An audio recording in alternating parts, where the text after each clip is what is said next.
নমস্কাৰ। এই মুহূৰ্তত অসমৰ প্ৰত্যেকগৰাকী জনতালৈ দি বুলাইছোঁ ডাঙৰ খবৰ। যিসকল মানুহে ভিডিঅ'টোত ক্লিক কৰিছে অনুগ্ৰহ কৰি ভিডিঅ'টো স্কিপ নকৰি প্ৰথমৰ পৰা শেষলৈ চাই থাকিব, কিয়নো এইটো ভিডিঅ'ৰ মাজত PM কিষাণ আঁচনিৰ পৰা আৰম্ভ কৰি অসম চৰকাৰৰ 2026-27 চনৰ বাজেটলৈ কেইখনমান গুৰুত্বপূৰ্ণ খবৰ আপোনালোকক প্ৰদান কৰিম। অনুগ্ৰহ কৰি ভিডিঅ'টোত ক্লিক কৰিছে যদি ভিডিঅ'টো স্কিপ নকৰি প্ৰথমৰ পৰা শেষলৈ চাই থাকিব। লগতে মোৰ চেনেলত নতুন হ'লে প্লিজ চেনেলটো ছাবস্ক্ৰাইব কৰি মোৰ লগত থাকিব আৰু ভিডিঅ'টো শ্বেয়াৰ কৰি দিব। তো বলক ভিডিঅ'টো আৰম্ভ কৰি আজি প্ৰথমটো গুৰুত্বপূৰ্ণ খবৰৰ বিষয়ে বিস্তাৰিত জানি লওঁ। আজি প্ৰথমটো গুৰুত্বপূৰ্ণ খবৰ হ'ল PM কিষাণ আঁচনিলৈ। তো PM কিষাণ আঁচনিলৈ ইয়াতে কি লিখা আছে পঢ়ি শুনাই দিছোঁ। ইয়াতে লিখা আছে PM কিষাণ सम्मान निधि योजना 22 किस्त का महत्वपूर्ण जानकारी। তো যিসকল কৃষকৰ নাম PM কিষাণ আঁচনিত অন্তৰ্ভুক্ত হৈ আছে সেইসকল কৃষকে অতি শীঘ্ৰেই PM কিষাণ আঁচনিৰ টকা লাভ কৰিব। তাৰপিছত লিখা আছে 22 किस्त कब आएगी, আনুমানিক সময় ফেব্ৰুৱাৰী 2026 के अंत तक। তো এইটো মাহৰ শেষৰ ফালে PM কিষাণ আঁচনিৰ হিতাধিকাৰীসকলে লাভ কৰিব পাৰে PM কিষাণ আঁচনিৰ 22 নম্বৰ কিস্তিৰ ধন।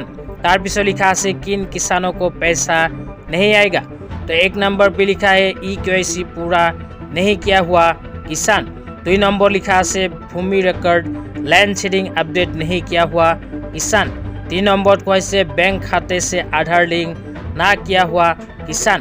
তো ইয়াতে উল্লেখ কৰা অনুযায়ী যিসকল কৃষকে PM কিষাণ আঁচনিৰ EKYC কৰা নাই, PM কিষাণ আঁচনিৰ লেণ্ড চিডিং আৰু বেংক একাউণ্টৰ লগত আধাৰ কাৰ্ড লিংক কৰা নাই, সেইসকল কৃষকে নাপাব PM কিষাণ আঁচনিৰ 22 নম্বৰ কিস্তিৰ ধন। তাৰপিছত লিখা আছে কিয়া কাৰণে সে पैसा नहीं रुकेगा, কি কৰাৰ বাবে PM কিষাণ আঁচনিৰ টকা আপুনি লাভ কৰিব। তো এই বিষয়ত লিখা আছে तुरंत EKYC करवाए, बैंक खाते से आधार कार्ड लिंक करे, भूमि विवरण सही करवाए। তো ইয়াতে কোৱা অনুযায়ী PM কিষাণ আঁচনিৰ EKYC বেংক একাউণ্টৰ লগত আধাৰ কাৰ্ড লিংক আৰু লেণ্ড চিডিং কৰিলে কৃষকসকলে PM কিষাণ আঁচনিৰ 22 নম্বৰ কিস্তিৰ 2000 টকা লাভ কৰিব।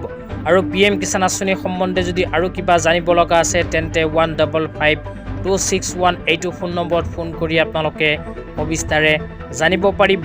তেতিয়া আপোনালোকক দিব ওলাইছোঁ আজি দ্বিতীয়টো খুবেই গুৰুত্বপূৰ্ণ খবৰ। তো আজিৰ দ্বিতীয়টো গুৰুত্বপূৰ্ণ খবৰ হ'ল অসম চৰকাৰৰ 2026-27 চনৰ বাজেট লৈ।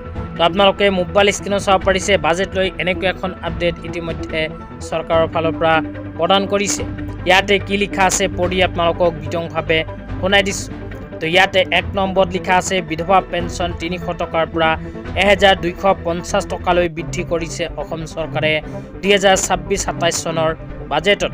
তাৰপিছত 2 নম্বৰত কৈছে বৃদ্ধ পেঞ্চন 250 টকাৰ পৰা 400 টকালৈ বৃদ্ধি কৰিছে অসম চৰকাৰে 2026-27 চনৰ বাজেটত।